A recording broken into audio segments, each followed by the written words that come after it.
wings above me, scales below. Holy fear in a burning glow. Touch my mouth, burn me clean. Call it God, call it unseen. If this is grace, I'm marked and bound, sanctified underground.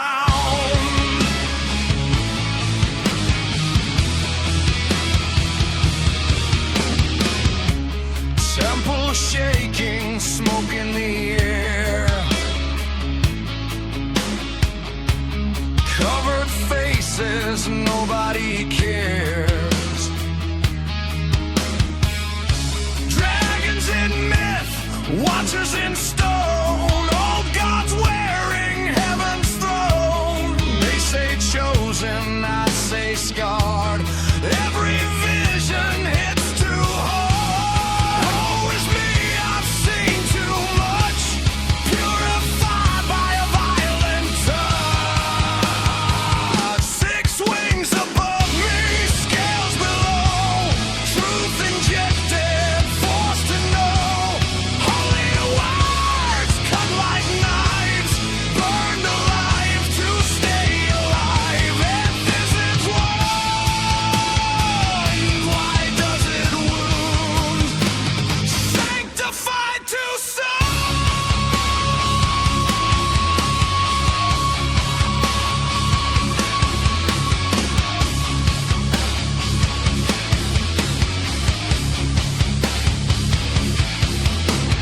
Coal on my lips, fire in my veins. Washed of sin but left insane. If angels bite and dragons kneel, tell me what is fake or real.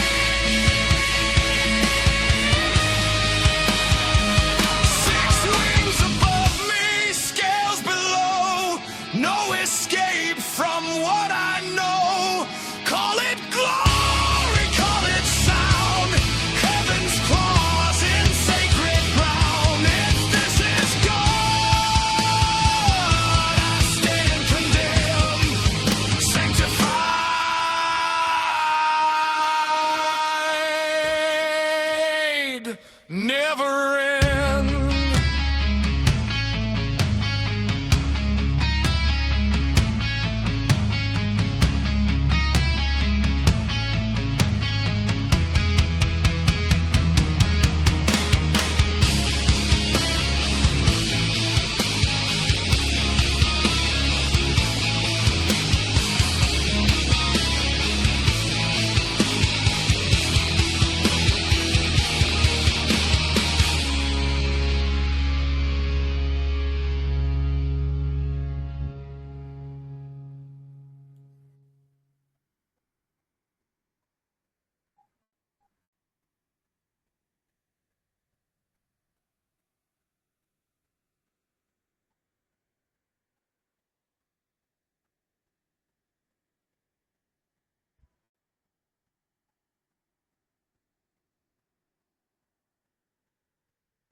Okay, I don't know whether I'm actually on the other channels as of yet because apparently the music is still not.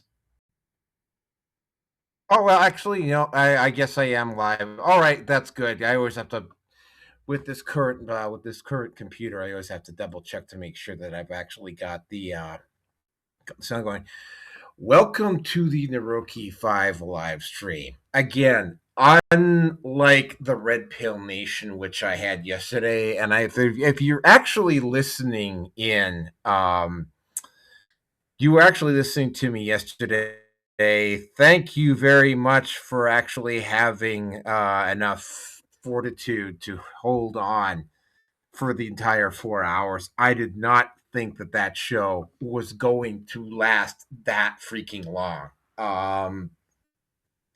Not going to go into all the details as to what we covered. I will say this about that particular show. The James O'Keefe segment ran for a full hour and a half.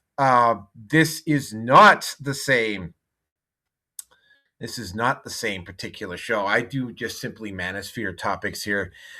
Try to limit it to 3 or 4. And I usually start out with stuff that's going to be usually of more benefit to men, and then the other two are just like usually other topics. But I mean, the topics tonight are topic number one: is it even worth having a conversation with feminists anymore? Topic number two is toxic empathy, and topic number three is Canadian couple on trial for the neglect of a boy, possibly due to Misandry. Yeah, they were charged with first degree murder. For those of you who don't know, I am at, in terms of size of numbers, the following: BitChute, Rumble, Odyssey, MGTOW TV, YouTube, Brighteon, and Kick and Twitch.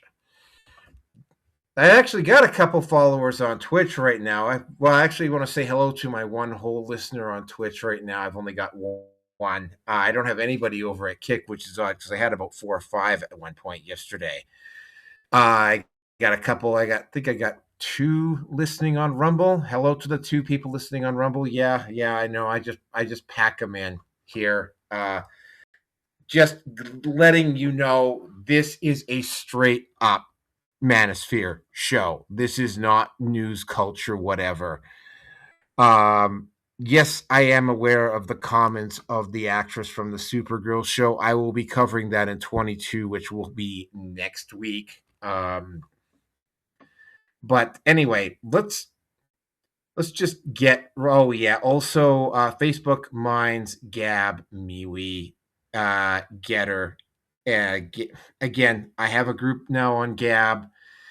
And I am also live on Telegram, and the link for the Telegram is down below. At least if you go over to Rumble, it is down below. I currently only stream on Rumble, Kick, and Twitch, and I don't seem to be gaining any following at all on Twitch, which is fine by me. I'm not a big fan of Twitch. Twitch at all. No disrespect to the one listener there. Not gonna lose any. Not gonna lose any sleep if I don't get any followers over on Twitch. So yeah, let's just hop right into this, because this was kind of this is going to be a kind of a heavy duty show, and this is something that I think, if you're in the manosphere, and yeah, I'm just gonna pop the question out as it actually exists in the thing. Like, is it even worth having conversations with feminists over men's issues anymore? The Louis Theroux documentary, the attempts again by the British government to attempts to again try to get Andrew Tate into jail.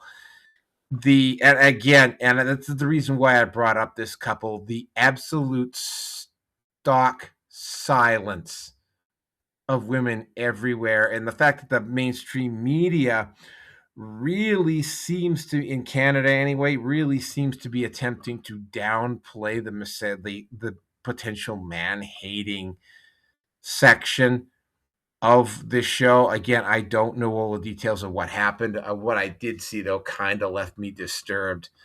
The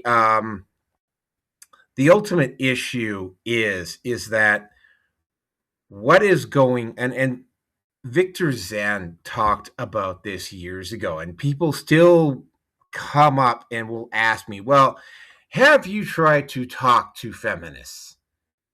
Yeah, actually, there has been multitudes of attempts to try to get feminists to understand the situation.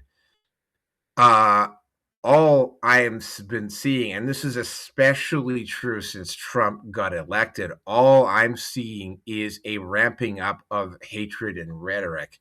One of the big things that I have seen, especially since the 2024 presidential election, which I didn't see very much of before, is that when you call out these women on their behavior online, what happened before was that if you would call them out on their behavior, they would usually back down, they would disappear, they would go away. They wouldn't necessarily like double, triple, quadruple, quintuple down like they're currently doing. And I mean, I would every once in a while there would be a woman that would do it, but since especially in the last year or so, about a year and a half, what I've been witnessing has been an uptake in the number of women that have been quite happy and quite willing to get in there and slug it out with individuals. And to the like, there's not much of a difference between how these women were acting as opposed to social justice warriors from about 5 or 10 years ago, right? They come in, they throw around the insult. They also throw around the word incel, and I covered incel. I covered incel two shows ago. The you know they throw around the rhetoric. They never, and I do mean two. Well, yeah, okay, wait, no, one did, but it was again debunked science at that point. They never, ever, ever answer a specific question. They will just simply not do it. They will just simply continue to double down on whatever it is that they're doing, and they will refuse to address the issue. I will also point out, and when I get into toxic empathy, I'm also going to have to point this out. There has been no attempt by women collectively, or with very, very rare exceptions, individually, to call out feminist organizations for, oh, I don't know, protesting men entering women's sports. I don't see any attempts by feminist organizations to even try to form a bridge or any type of a communication gap with the manosphere, which they're going to have to do, right? Um, Louis Theroux's documentary, which is something that I covered last week, Louis Theroux got into rhetoric, he got into personalities, he got into everything, but there was no discussion about men's rights or MGTOW or the issues that men have been continuously talking about.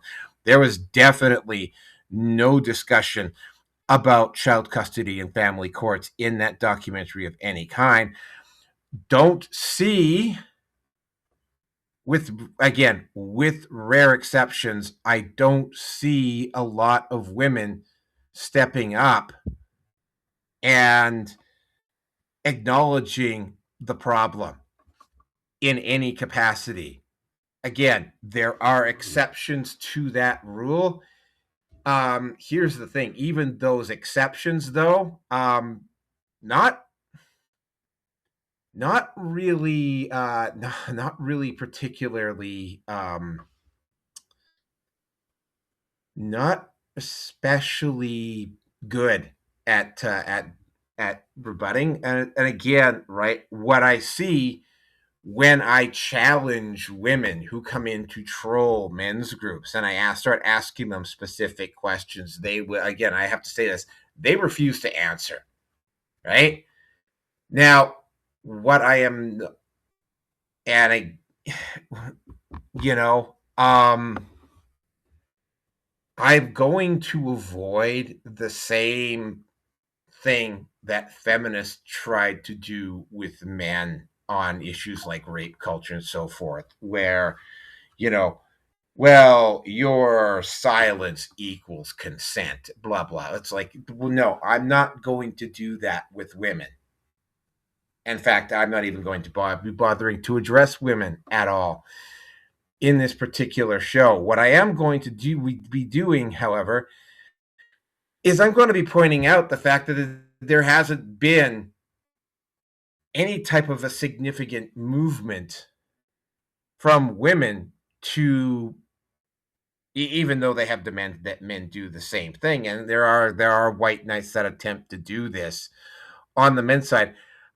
I have not seen a single prominent feminist or even female podcaster even so much as lifting a finger. Well, again, there's the honey badgers, there's a couple of them, but I mean, like, we're talking about like the ones that are non-manosphere specific. I have not seen or heard any of those women's shows discuss this issue, discuss the open misandry, discuss the man hate, discuss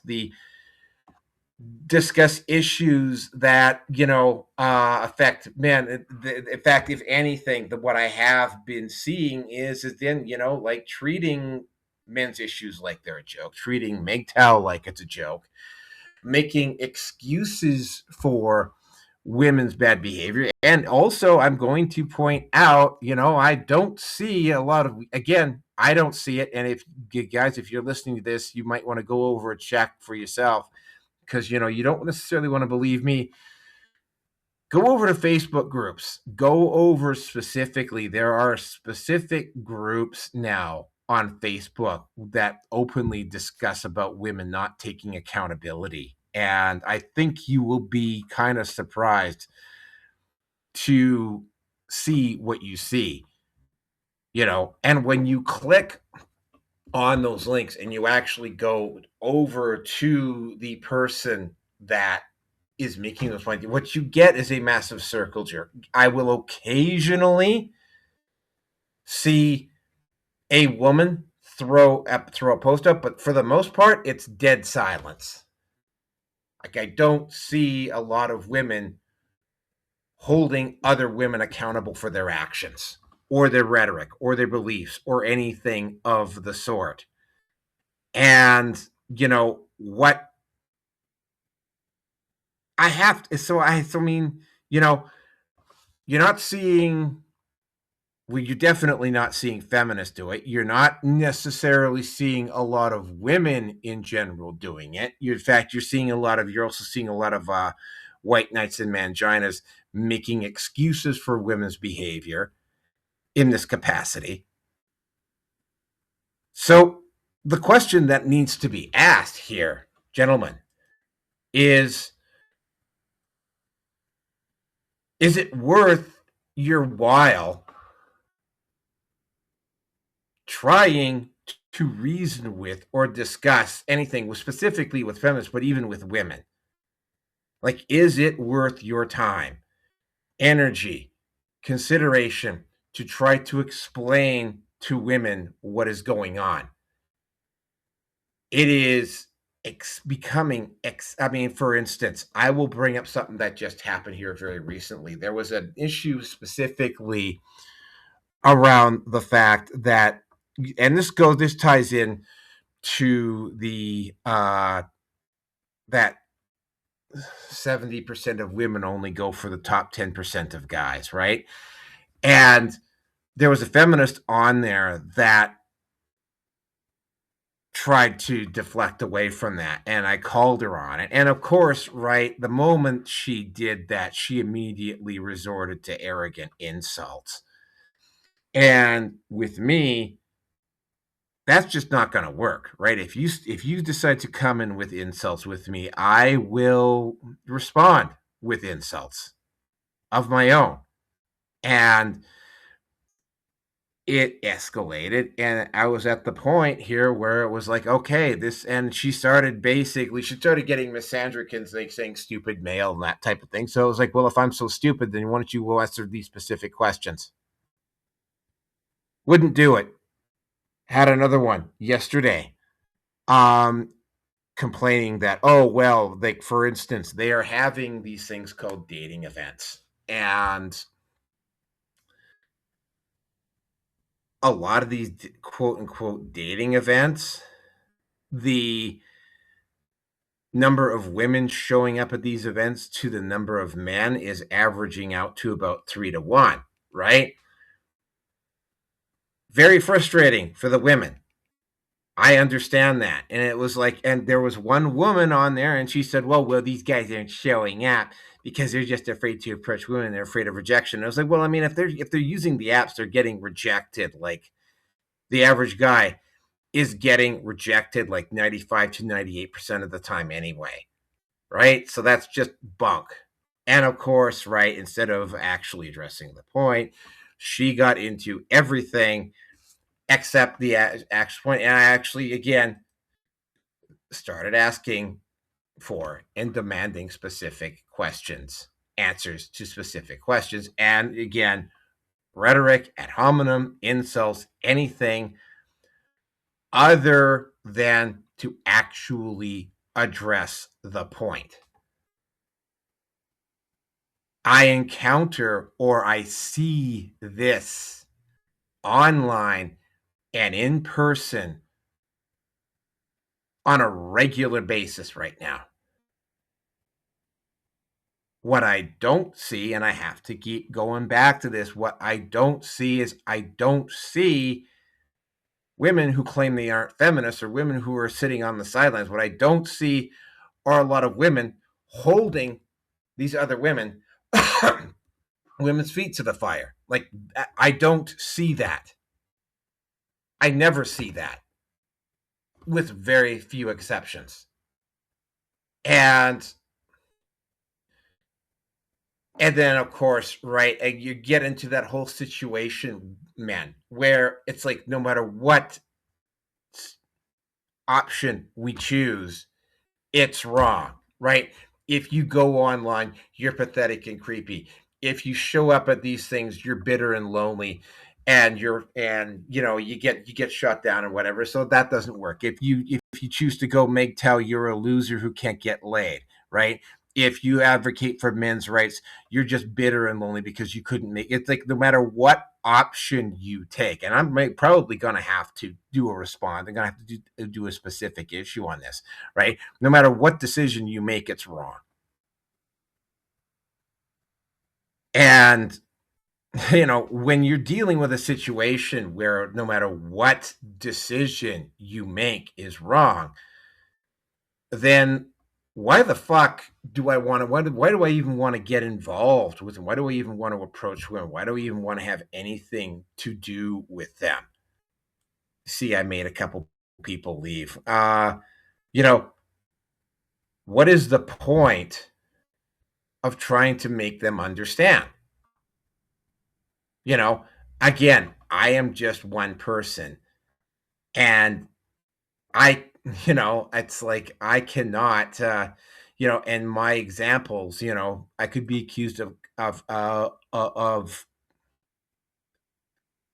confirmation bias, but I'm not just talking about myself here. I've been seeing this now going on for years and years and years, and it's like it's like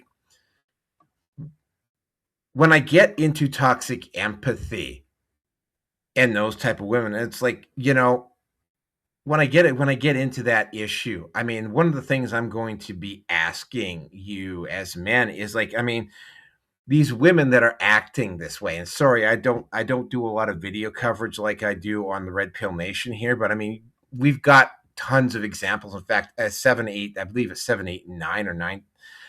I got a whole series.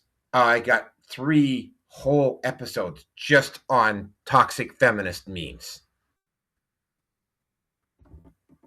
The question that I got to put forward to any guy who's looking at that, or any woman that is seeing that and go and trying to, and the reason why I did so many of them is because there were going to be women that were going to say, oh well, that's an outlier.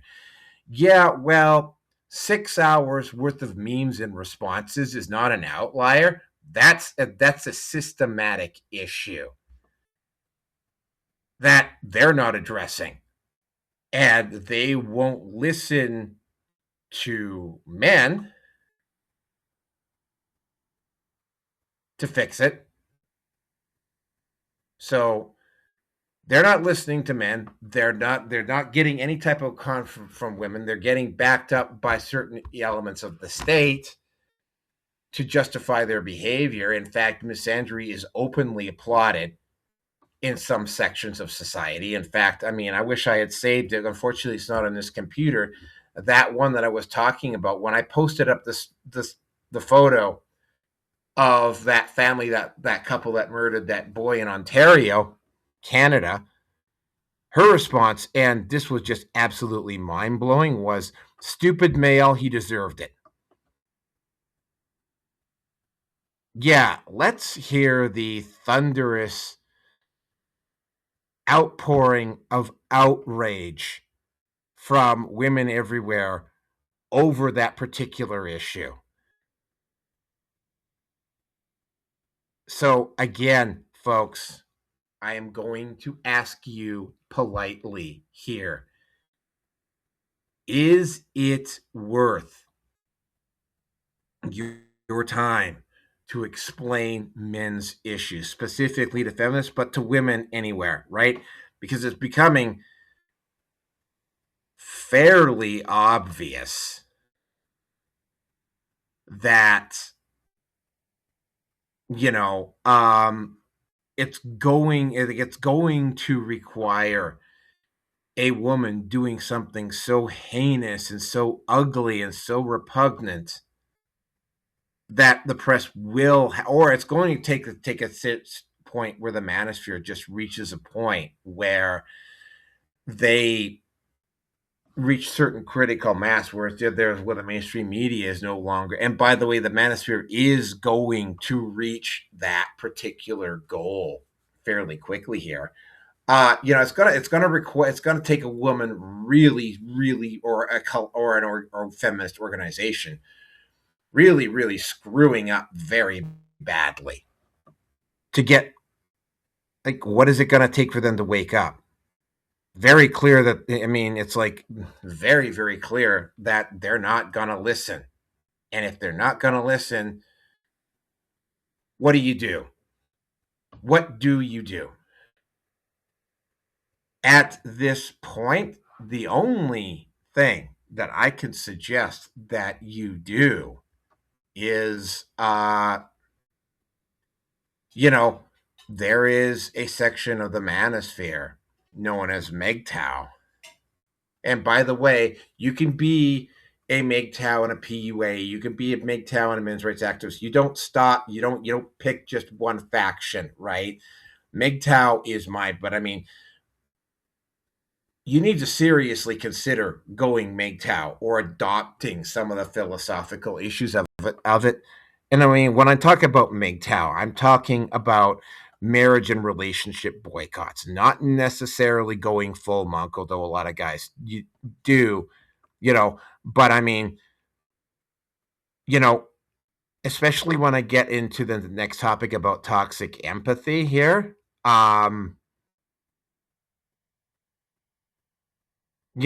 like, do you even want to be involved in a relationship at this point? That's a legitimate question, right?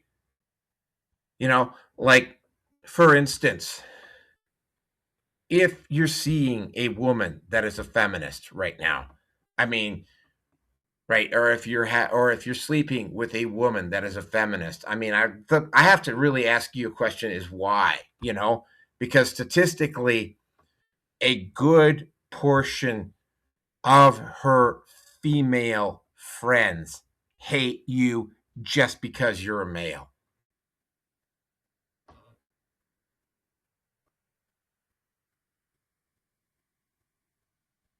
You know, what do you I mean, I'm just going to refer back to an issue that occurs in another community, and that is the recovery community. In the recovery community, specifically Al-Anon and Narcanon, those are support organizations for spouses and people, or Alateen, or kids or whatever, that grew up around alcoholics and addicts, and about the necessary adjustments to behavior that are required to be around someone like this, and the similarities between the level of insanity between what I'm seeing with modern feminists and what I'm seeing with addicts and alcoholics is very, very similar.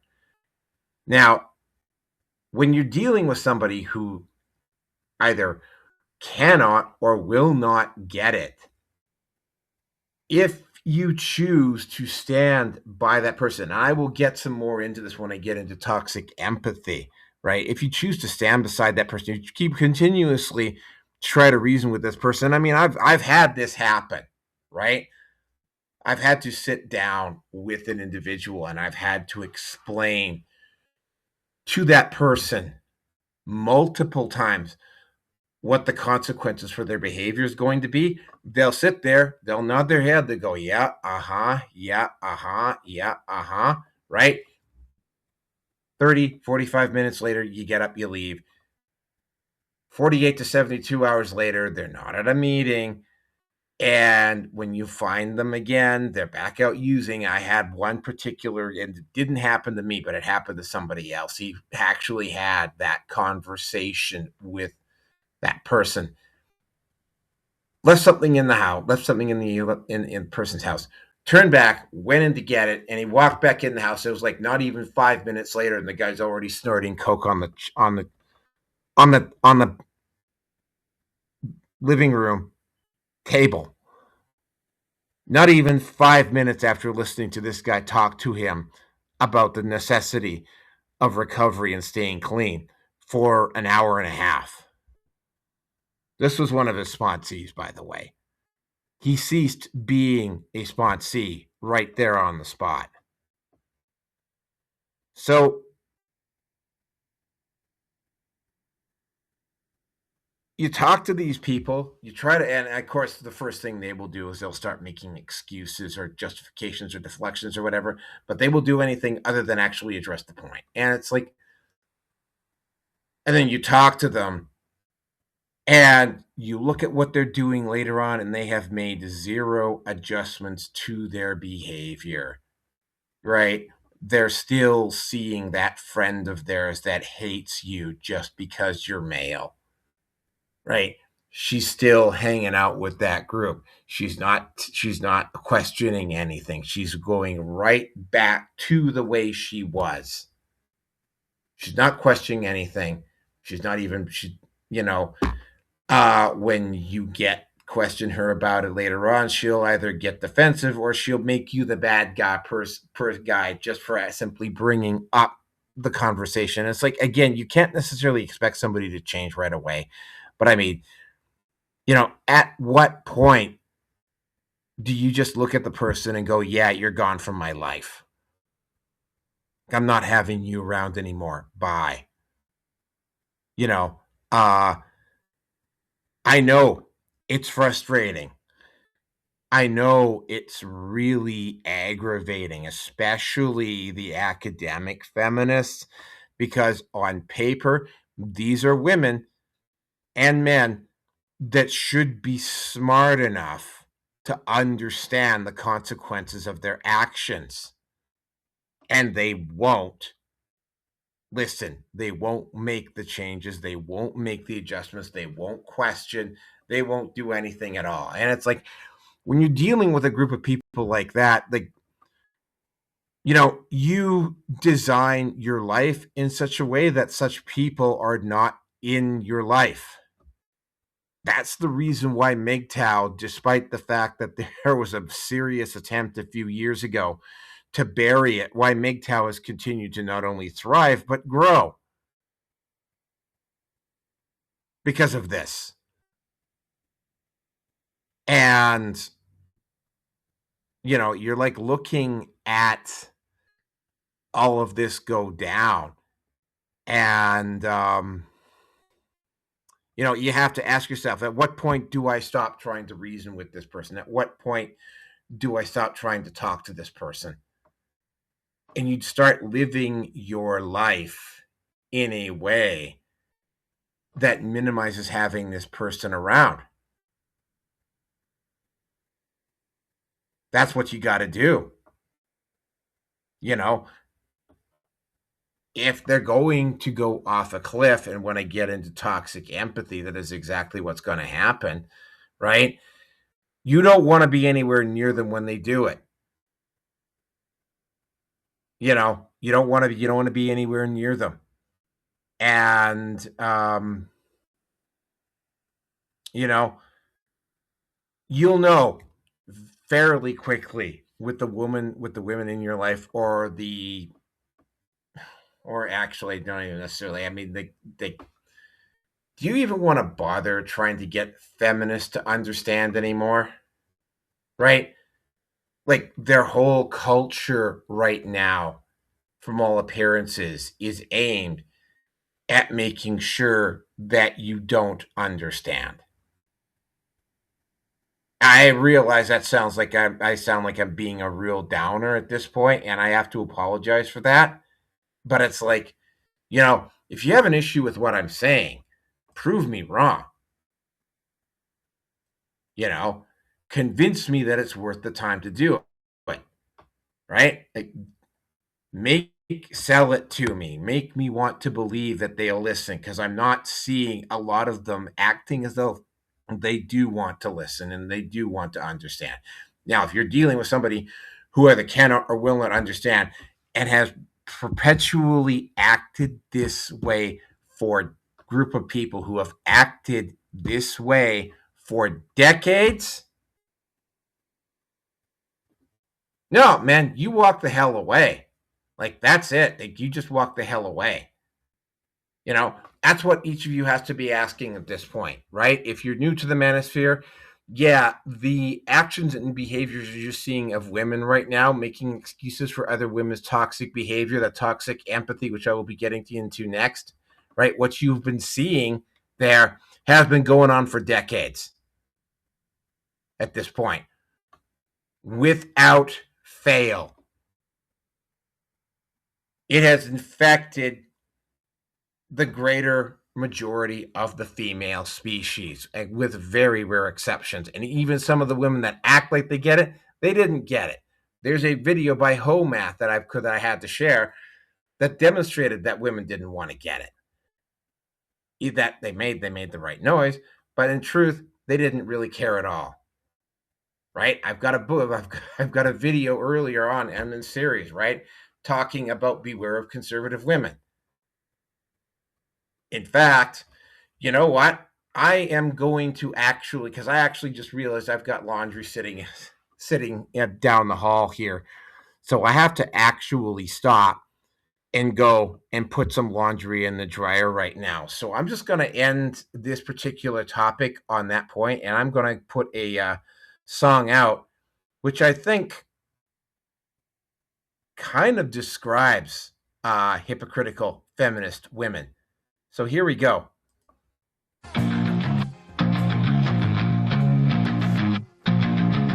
Yo, Lauren Southern, you attract unclean. Used to shame men for walking away from the scene. Talking about family values, acting so pristine. But look at you now, living out your own me. Single mom by choice, who you trying to deceive? Playing the victim, but it's your lies we perceive. Ex-husband's the villain, that's what you believe. Narcissistic trauma, you ain't got no reprieve. You pointed fingers, called men weak and lost. But look at your own life, check the high cost. Crying on Twitter, telling tales of pain. But it's your reflection driving you insane. Switching your stance, playing all sides. Trying to stay irrelevant while your dignity slides. Straight kind of feminist, now a centrist in disguise. Just a washed up grifter, spouting more lies. Cheated on your men with destiny and blue hair slug. Hypocrisy so thick, you're stuck in the mud. Switching your stance, playing all sides. Trying to stay irrelevant while your dignity slides. Fuck Lauren Southern, she's a sorry girl, white trash. Fuck Lauren Southern, she can kiss my ass. Fuck Lauren Southern, she's a fake ass hoe. Fuck that stupid bitch, she's got to go.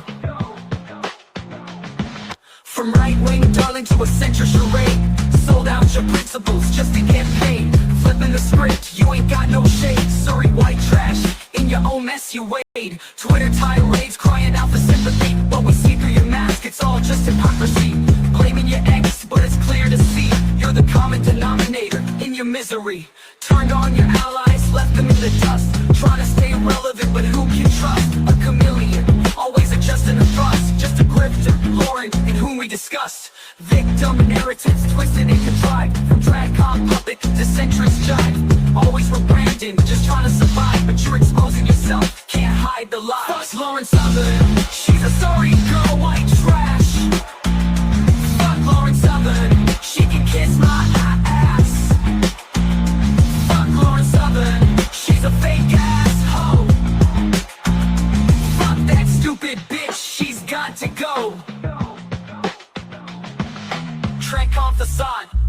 is fraud, switching sides like a lightning rod. Always a victim, always a martyr, but your story's getting harder and harder. Claiming centrist, but you're just confused. Spinning narratives, always abused.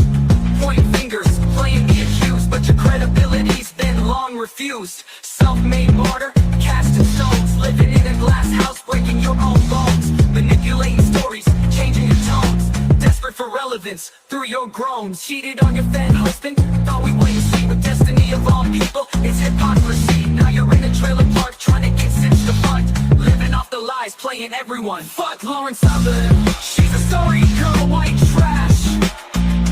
Fuck Lauren Southern, she can kiss my ass. Fuck Lauren Southern, she's a fake ass hoe. Fuck that stupid bitch, she's got to go.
So, yo, hey, I'm back. Sorry, it took me a little bit longer than I thought it was going to. Uh, but yeah, let's just get into topic number 2 here. Sorry if I took a little bit longer than expected. Okay. Topic number 2, toxic empathy. Now, you heard me talk earlier in the show about, the concept of Alateen and Narcanon and Al-Anon, about dealing with in terms of whether you want to even have a discussion with feminists and women in general about what's going on in the manosphere. The issue that I think a lot of these individuals seem to miss is the fact that, there's this thing out there at when there's this thing going on that was known as toxic empathy. Now, what is toxic empathy? It's like, why does the wife or the husband stay with the spouse that drinks? Why does the significant other continue to live with the person that abuses them? And by the way, domestic abuse does go both ways. The style of domestic abuse varies from person to person, but it goes different ways. And it's like, why does that happen?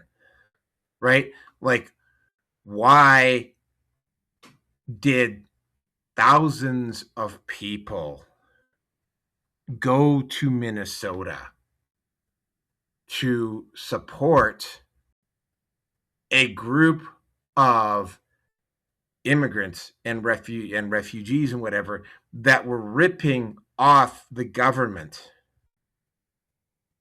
both at that state level, for almost a billion plus dollars, right? Like, they really tried very, very hard to to inspire this. Why did they go out to the ICE facility outside of Portland to support individuals whose job it was to go out and arrest illegal immigrants that were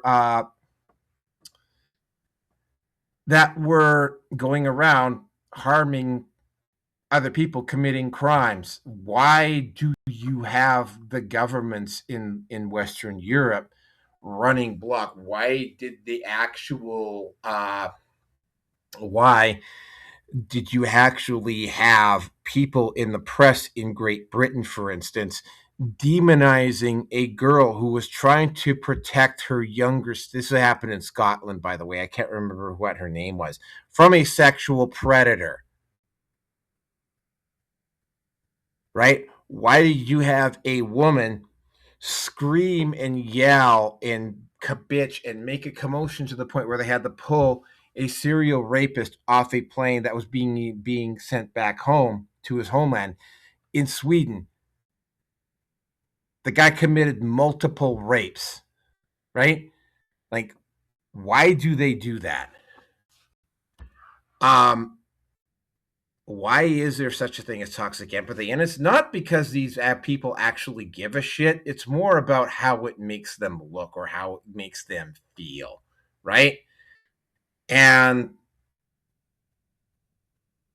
as we're all aware, women play the victim card quite frequently. And I have to point out to you that a lot of this is coming from women. Like there is a term for the protests in Minnesota, for instance, or the ones that were happening in California, and the ones that were happening in Portland, and the ones that were happening in Chicago, and a couple of other places. An affluent white female urban liberal. An awful. They will sit there and they will argue you to death about how no citizen is illegal, whilst defending an individual who has committed sexual offenses, violent offenses, has murdered other people. They will fight you if you try to deport a person like that. They don't care about whether that person is actually a good person or not. Like, I mean, like the city and the state of Colorado, and this, I believe, the city of Aurora, Colorado, sat back and allowed a group of immigrants to take over an apartment complex in Aurora, Colorado, and did nothing until the actual people who lived there, the gangs, went in and enforced street justice.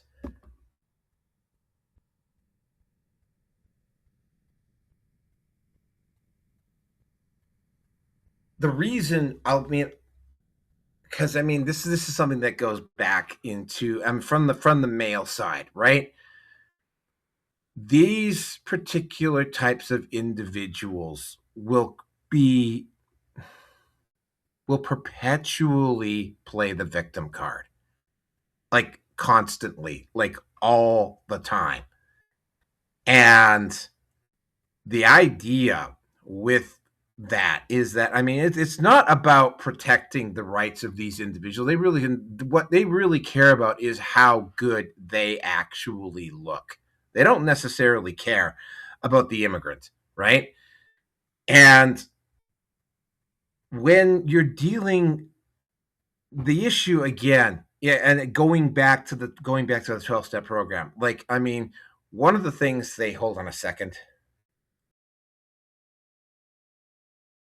One of the things they will talk about in Al-Anon, in Narcanon, and Alateen is about how the husband or the wife will follow their alcoholic and will play the victim the whole time and remain the victim for years. And by the way, this also happened to include my own mother, by the way. And will perpetually play the victim until the situation completely until until he becomes effectively the black hole and the bottom is reached, and anybody that has hung on to them at that point will go down with them. And even at that point, they still won't necessarily get it. So going back, when I go back to the first topic about trying to reason with feminists and trying to reason with women in those particular groups, I mean, it's not just a question about whether you want to talk to or reason with them. Like, do you want these people around you? Do you want to be you? Because there's lots of examples of that online right now, of Karens, of awfuls, of women just being knowingly and willfully ignorant about the scenario that they're going through, you know, and not even willing to listen to whatever it is you have to say. Like, dude, would you even want to be involved with a woman like that? A woman who will ignore what is probably very good advice and recommendations and will follow this individual right up to the point where they're both jobless, homeless, and penniless. Like, this particular type of person is going to destroy the culture, is going to destroy the society, is going to bankrupt the society, because they are more concerned about looking good as opposed to doing the right thing.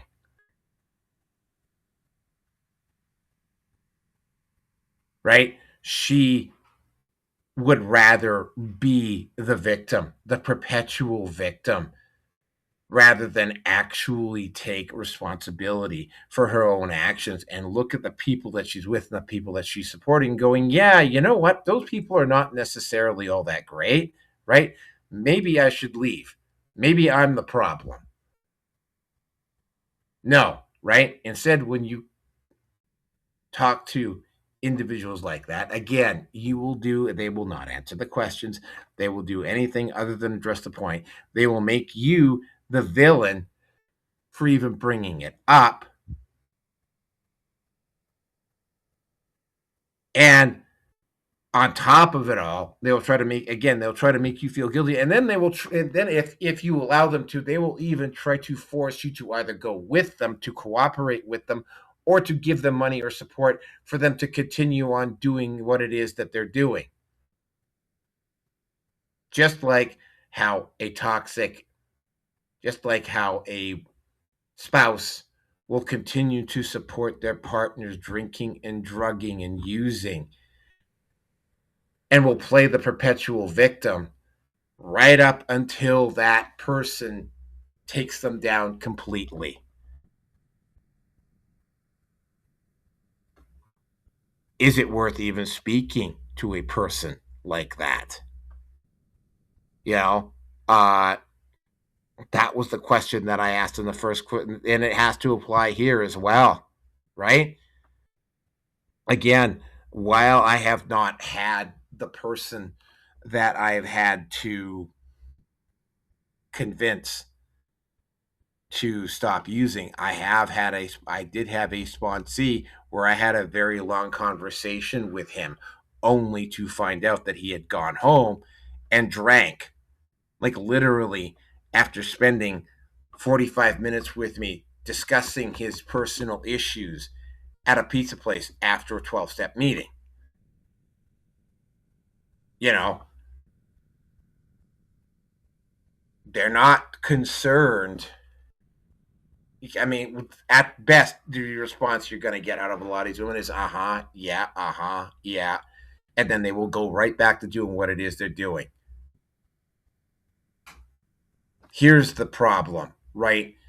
If you stay with that person, if you continue to support that particular type of toxic empathy, or if you make efforts, and this is specifically around blue pill male content creators, which I'm probably going to also have to do a content about at some point, right? Like, if you continue to support individuals like that, you will go down the drain with them when everything collapses. Seen it more than a few times. Right? And yeah, that is a parallel, right?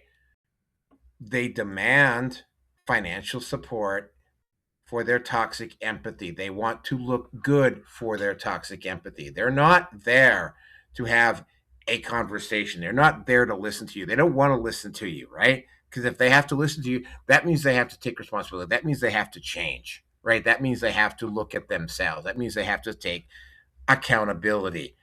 And what you're seeing with in feminist circles at this point in time is you're seeing a lot of women that just simply will not, cannot, and won't accept accountability. And they have a whole infrastructure that is currently in place that supports their toxic empathy, that supports this toxic behavior, that believes that they are, and to quote Homath here, that believes that they actually deserve the financial support that they're getting because they're doing this for a brave and noble cause. I have to point out, and I'm going to bring up Goddard's Law here. The Nazi Party in Germany believed that they were doing what was best for a lot of them believed that they were doing what was best, that putting Jews into gas chambers and killing them was protecting the German people from the taint, from Jewish taint, from Jewish corruption, right? There are individual, like the incident in Rwanda where I believe it was the Hutus killing the Tutsis, or was it the Tutsis killing the Hutus? I'm not sure which, but I mean, again, right? They were doing that because one of the groups in Rwanda had a much more prestigious position than the other group, and the resentment in the other group was stoked to the point where they committed mass murder on a level that would have actually made the previously mentioned Nazis actually kind of envious. So, and there were individuals that agreed with them, right? A person who has toxic empathy always, and when for instance, when you're casting a movie and you have to give your actor the motivation to play the villain, that motivation um, affects how that character is going to perform. And usual that the motivation isn't, oh well, you're doing this because you're evil. No, the motivation is a lot more complicated. You know, that's why actors will ask directors, well, what's my motivation here, right? And it's you can't just go to your actor and go because it's in the script, right? Like they believe that they're doing the right thing, but they're not doing the right thing because it's actually the right thing. They're doing the right thing because the other people in their support group, the other women in their support group, are all basically supporting each other in their delusions, in their collective delusions, right?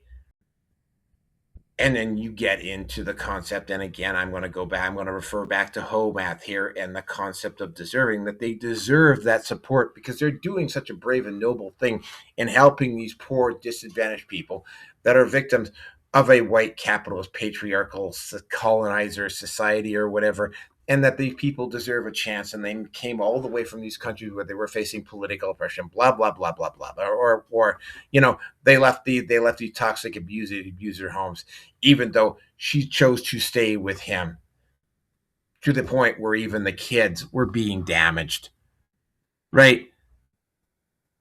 You know, they always have a reason for doing what it is that they're doing. I have consistently seen footage online of these women not taking accountability or responsibility for their own actions, right? They believe they're doing the right thing, and nothing you're going to tell them about the person. For instance, very recently, they chased this one guy down. He was with his son. The dude abandoned his son and left the son in custody of ICE and ran off. Now,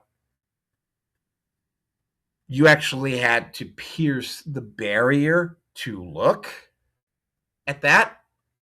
But when you started looking a lot closer, well, lo and behold, right? This dude he was with his son and he just abandoned him and he ran off. He didn't leave ICE did not take the kid into custody. The father abandoned the kid. The number of women I saw who were screaming and yelling about this and about how bad it was and about how ICE was being heartless and so on and so forth, kind of left me dizzy, to be honest with you. You know, toxic empathy, right? Some of them didn't want to hear about the fact that this guy was a wanted criminal with a kid. Same thing with the quote unquote Maryland man. He had a very long criminal record, continued to commit crime, and again, he was here illegally. He wasn't a Maryland man. He was here. He was an illegal alien here. And he continued to commit crime even after he was caught. Right? A lot of women, a lot of feminists, a lot of women jumped on board and were supporting this guy even though he was a career criminal. Right? Look at the situation with Luigi Mangione, right? You know, Luigi Mangione, and I'm going to have to do another video on this one. Luigi Mangione is a fucking incel, right? There's a very, very strong corroboration in the backgrounds between Luigi Mangione and Elliot Rodger, right? But Luigi Mangione was striking back against the system that was denying him the necessary medical procedure he could have to get his life back to normal.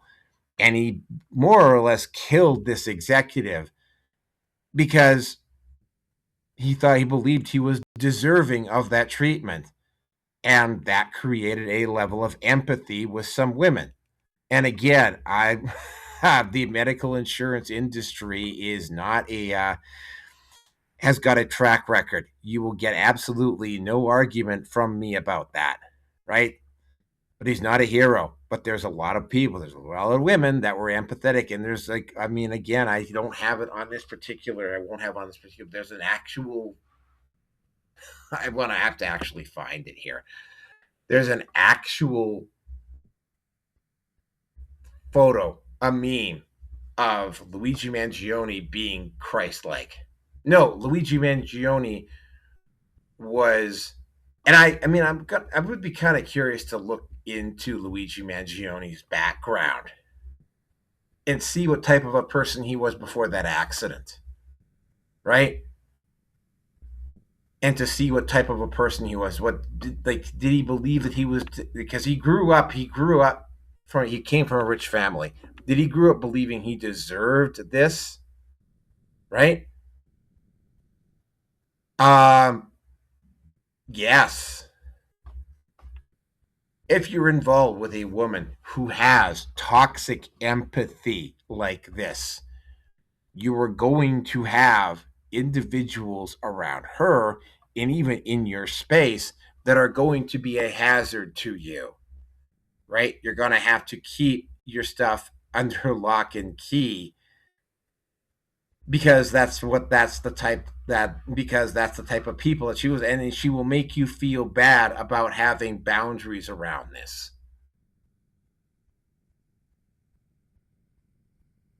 Just saying. I understand I'm stepping on a few toes here. People don't want to hear this, right?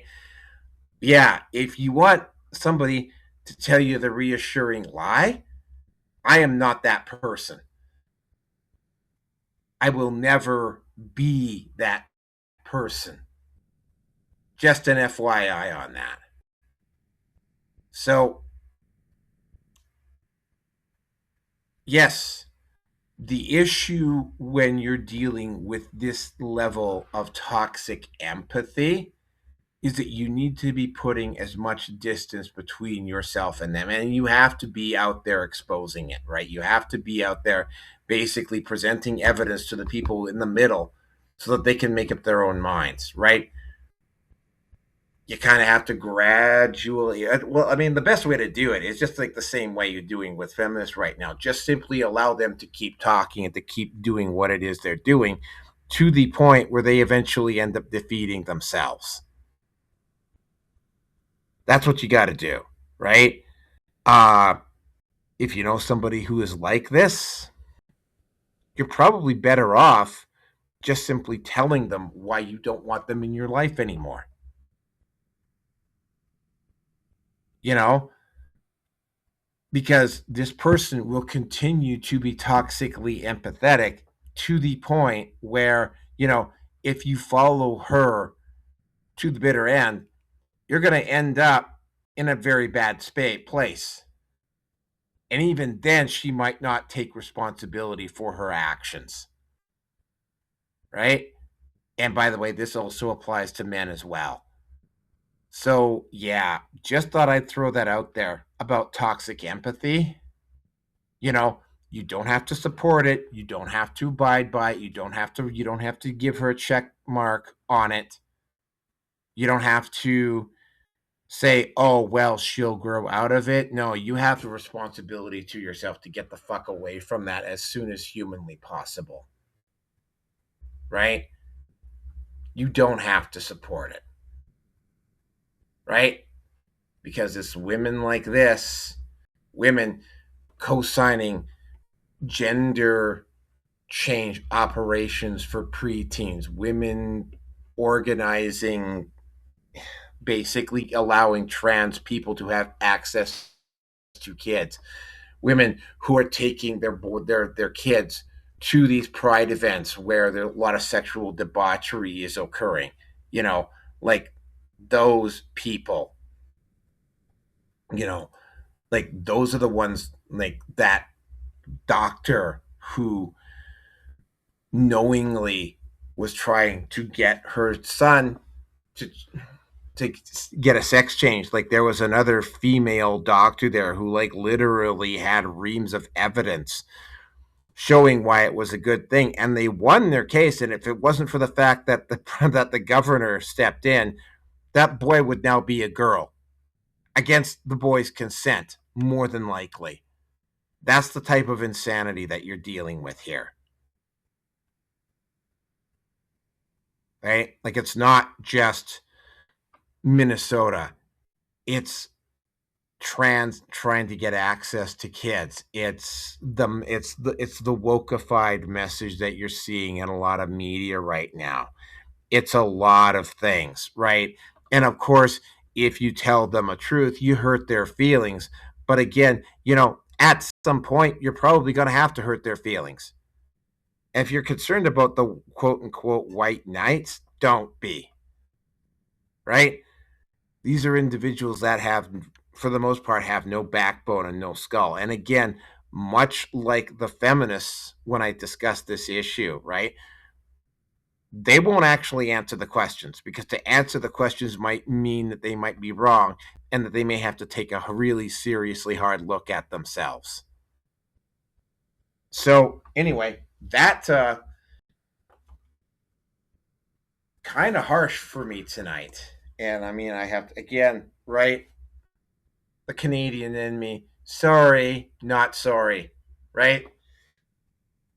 Like my podcasts are not designed to give people reassuring lies. My podcasts are specifically hard to listen to. My podcasts on the Neroke 5 live stream are going to make you think, are going to make you are going to make you like the metaphorical frying pan to the face for some of you, and there will be no apologies given for it. All right, so let's move on to the last topic. Oh, Wow. Okay. Let's take a look at this lovely couple, Brandy Cooney and Becky Hamber. Now, I am going to read off an article from People magazine about these individuals. Try not to get mortified when you look at it. Becky Cooney and Brandy Cooney and Becky Hamber, right? Betty, need to know Becky Hamber and Brandy Cooney are accused of first degree murder in the death of a 12-year-old boy they were adopting. Alleged text messages between the women reveal concern about the boy dying and references to their home as a prison.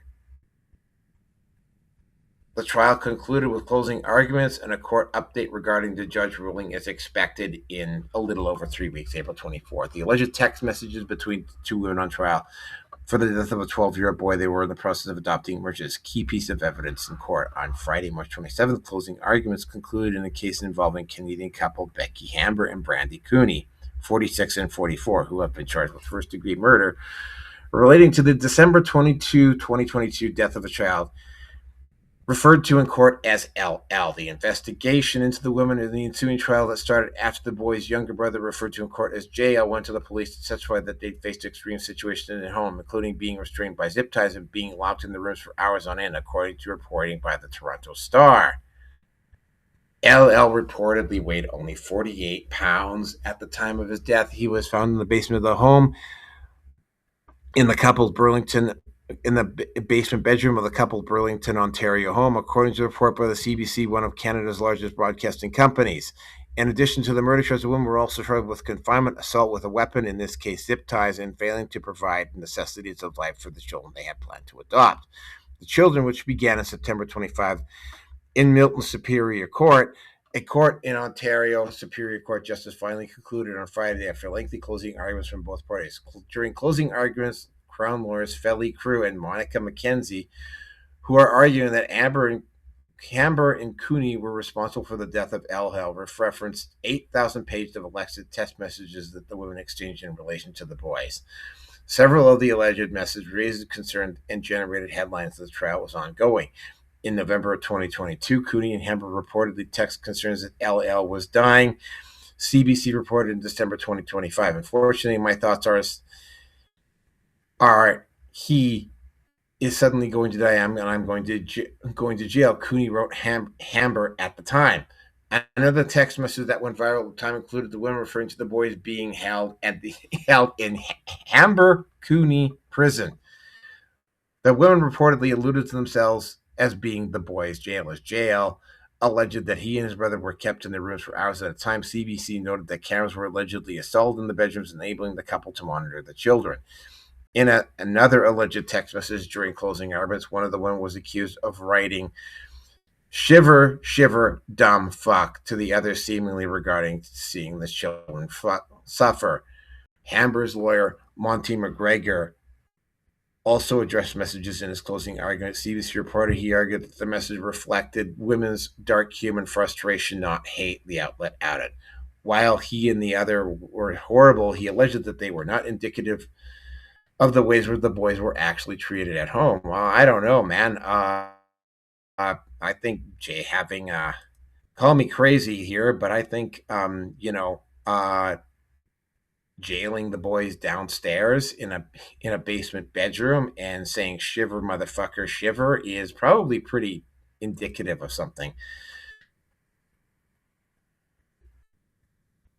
While he said that they were horrible, he alleged that they were not indicative of the boys were actually treated at home. Okay, Ontario's Deputy Chief Forensic Pathologist Dr. Michael Pickup told the court that the official cause of death could not be determined. CBC reported potential causes that were discussed included hypothermia and cardiac arrest due to his malnourished state.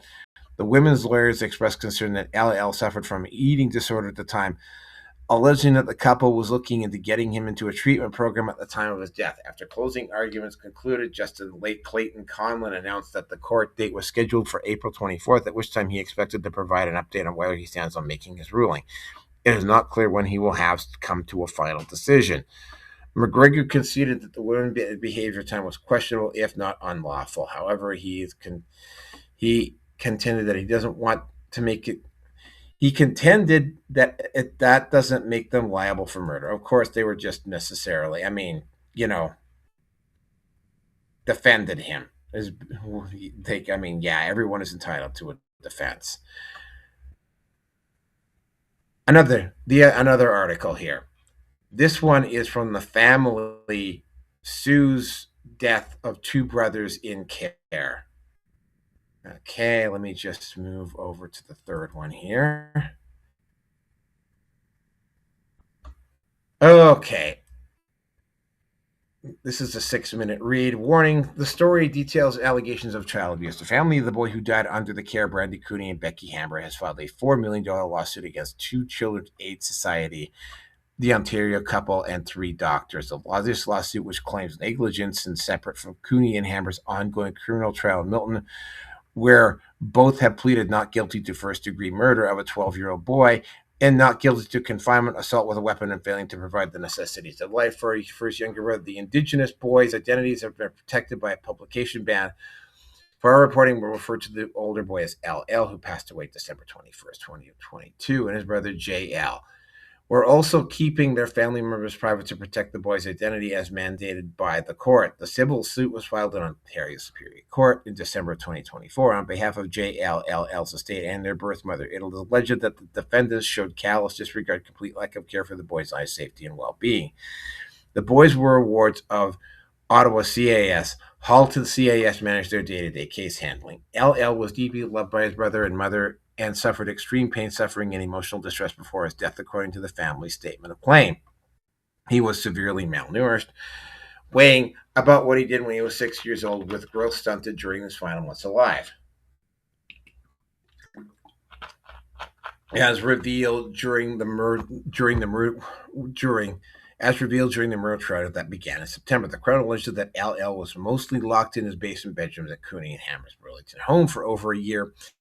He reportedly faced restraints like wetsuits, sleep sack, hockey helmets, and tents, while being deprived or forced to exercise without access to a washroom when needed. JL, now 13-year-old, reportedly faced similar punishments, according to the Crown's claim. He was taken from Cooney and Amber's care just days after LL's death and has testified against him during the trial. JL and LL, left to right, are shown in the updated photo of the court exhibit. Okay, this is the actual. I will put these articles in the lower bar. During the time of the period, the two brothers continued visits with grandparents along with their mother, who attempted twice in the mid-2010s to regain custody based on court decisions indicating her efforts. The brothers were removed from their biological family's care when they were very young, before living with a foster family for several years in Ottawa's A, detail highlighted during the trial.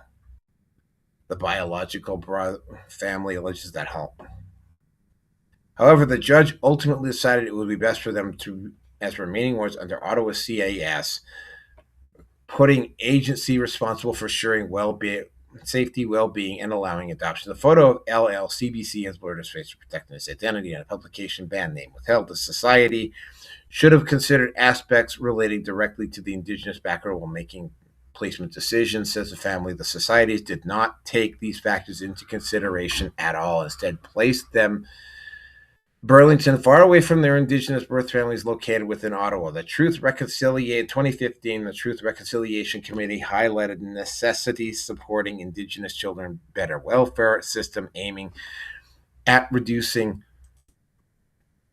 harm to those in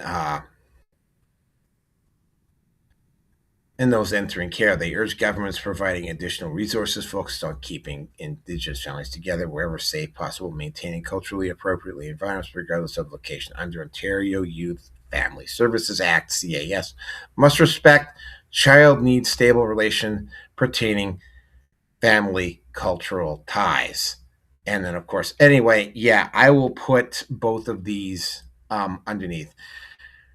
Now, I found out about, and there's another one from Inside Halton. Oh, looks like I haven't gained anybody. Oh, well. Yeah. All right. Well, no apologies given. The lack of coverage And the corruption within child services is something that has been discussed about a lot about in the manosphere. I have also, way back, I believe it was 290 or something like that, or maybe it was 393 or something like that. We discussed a case in Brazil where two lesbian uh, women were knowingly punishing a boy who couldn't fight back just because he was male. Now, they don't talk about that particular aspect about this, but I mean, when you take a look at the couple in question and you take a look at the fact that they had a couple of boys in custody, you know, that has to, again, because I mean, we've discussed this in the past. I have discussed this in the past. You know, there is a real strong misandric streak that runs through the feminist communities in the West. There have been multiple, I think I can think of three. There was one in San Francisco where uh four of them. There was another one where were actually trafficking the children. There was one where they were sexually abusing the kids. There was also, there was also a case in Brazil. So I mean, there's enough of these cases around where gay couples were allowed to either adopt or have foster kids in their care, and these kids died in their care. But specifically, this is the second time, and fortunately, I mean, I like to think this is a phenomenally rare individual, right? But you know um you have to consider the possibility that there was like out open misandry towards this boy, and that they had put this boy, they adopted this boy because they could take out their revenge fantasies against a male that was innocent. Like, you have to, like, I mean, again, this is why they don't talk about, you know, marrying a feminist, right? Because it's like you end up paying for the sins of whatever guy did that to them before they became an adult, right? That unhealed trauma and whatever, right? And I'm saying this not as an excuse for their behavior, but I mean, you have to consider the fact that this was a lesbian couple from all appearances, that this was a lesbian couple, and they were treating two boys really badly. Now, there might be extenuating factors. Maybe the boys had FAS, maybe the boys had mental issues, maybe they were very difficult to handle. I mean, having a kid with mental issues or substance abuse issues, I mean, it can take a lot out of, and it can be extremely taxing, right? But the shiver, motherfucker, shiver, you stupid kid comment is really hard to ignore in this particular situation, right? Now, does it imply that these two hated men? Maybe. But again, right? The bigger picture when you step away from this is that, I mean, and again, I've discussed back when I was doing a single topic issue, I discussed the concept of misandric teachers and how, they will go, there was like libs of TikTokers, really, but they will go out of their way to make sure that that the teachers are not indoctrinating their kids into the LGBTQ lifestyle, right? And they will go to the ends of the earth to spot that. And it is working because they're not encountering this particular type of behavior. nearly as much. And if there was one particular individual in Colorado who was quite clearly enabling this, he eventually got arrested, right? But I mean, he was enabling this behavior. And of course, once that individual in that particular, I believe it was a county, got arrested, the constant stories that you were seeing about events in Colorado disappeared. So this guy was probably indirectly supporting this particular. But I mean, like you have seen this, like, you know, allowing women that hate men access to boys. Does that seem like a good idea to you? I mean, you wouldn't allow a man to sexually assault or neglect a girl like that. But I mean, when it comes, like, even say libs of TikTok, right? They didn't talk about this. It's like, but I mean, when you go and look at teachers engaging in this type of behavior with male students, like you've run into this often enough, or you have women who have issues or they're or not mentally well being given custody of their sons. And of course, right, doing things like ha, like trying to get their son changed over to a woman simply to get back at the father, right? um yeah, like, but going back to the very beginning of the show, like, you're not seeing a lot of women openly speaking out about this. You're not seeing a lot of women calling this type of behavior out. You're not seeing, and again, right, would be a bit of a hypocritical stance because, again, right, women were also demanding that men police themselves, and there's some men that actually did do it. If you're one of these women that's looking the other way, and I mean, I don't usually get into, like, what do you do in this particular type of situation? But I mean, it's like, if again, like the over, like, I believe 93% of my audience is male, but if you're one of the 7% of women that is actually listening to this, what do you do in this situation? Well, one, right, if you damn well know, right, that this woman hates men, she's gonna probably hate boys, right? You got to do what it is you got to do to make sure that her ability to retaliate against boys that didn't do anything wrong is limited. Yeah, that's an absolute given, right? If you suspect that abuse is taking place, right, like, you need to report it. And again, right, like, this is not just a failure of these two women. There's also a failure of multiple government agencies to do their job properly. And this is tragic on multiple levels, right? Now, there's no actual smoking gun, unlike that case in Brazil that I reported a few years ago, where they were doing it specifically to this boy because this boy was a boy, right? There's some strong evidence to suggest that that was what was going on, though.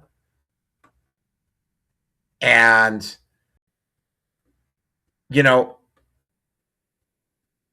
yeah, it's getting into the bigger picture here. It's like, ladies, if you have a woman or a female friend that hates men, that hates other men, like, like, I mean, there are probably female friends and friends of this couple that were going, well, I saw something, I suspected something, I shoulda, coulda, woulda, might have. Well, it was too late now because somebody is dead. Two people are going to jail. People are going to lose their jobs over it. People didn't care. right? Like, if you know a woman who is like this and has this dismissive, callous attitude, I gotta point out here that, like I said, like when I posted this up on the Twitter with that one woman the other day, like her response said it all. Stupid male, kid probably deserved it. That was her response. And,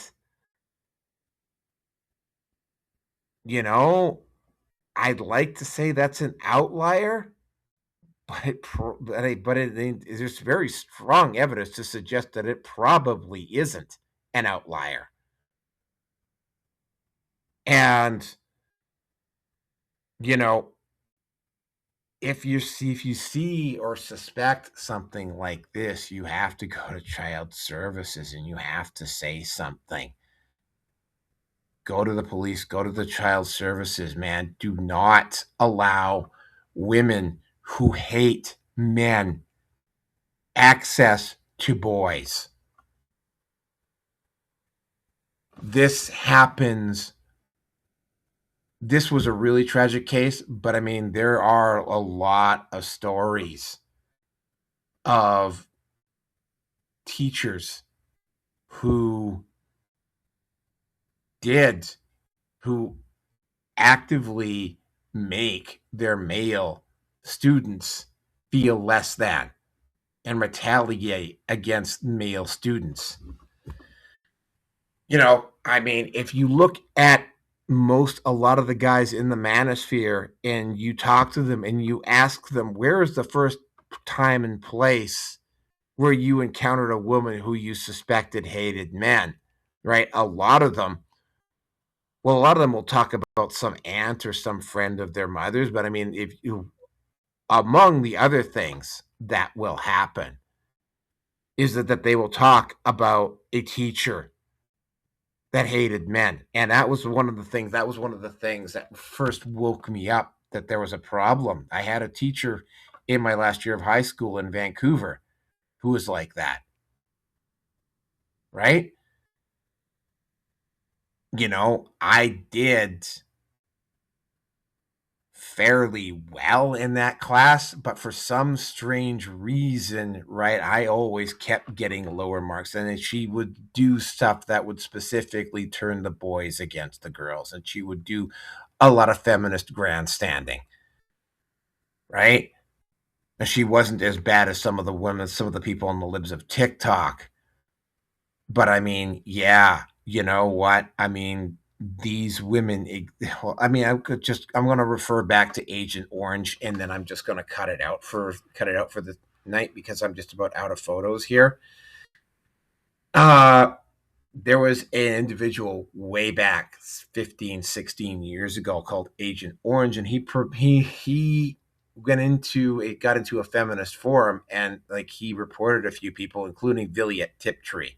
But one of the other people he reported was a virulent, man hating feminist who was working at a preschool daycare, literally calling the boys that were there future rapists. Wasn't calling them boys, was calling them future rapists. Was knowingly talking about how she would like to throw these boys out of a second story window by accident and was getting praised for it. Yeah, that was Agent Orange. I believe that was 2011, 2012. It was a while ago, but yeah, that actually happened. Um so yeah, that concludes the show, folks. Bit of a dark one.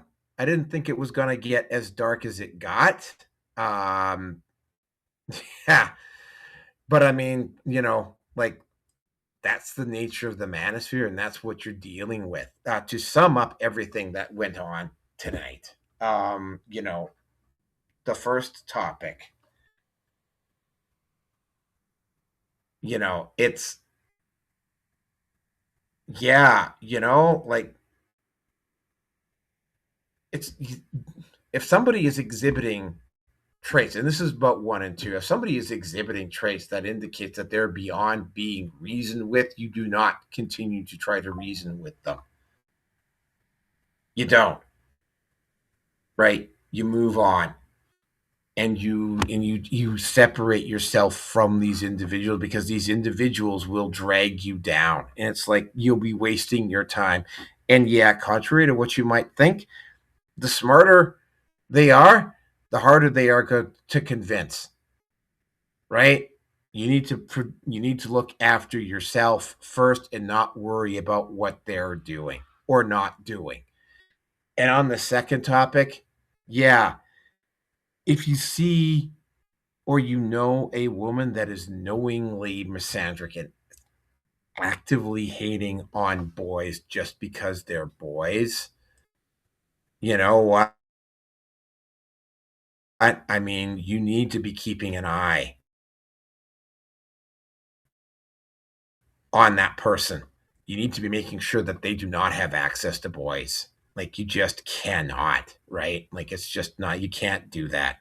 And yep, that is it for tonight, folks. I'm gonna wrap it up here because I gotta get ready for work here. Thank you very much for listening. I will now bring this out with, once again, Incertitude by Anna Axstrom and Anna Dagger. Thank you very much for listening. Have a good night.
Hi, this is Neroke 5. I am going to be doing this until I die or I find something better to do. So please help me achieve this personal and, I think, noble objective by contributing to my Patreon or Subscribe Star. Link is down below. Every little bit helps. Thank you very much. Thank you all very much for listening tonight. That is it. That is it for the show.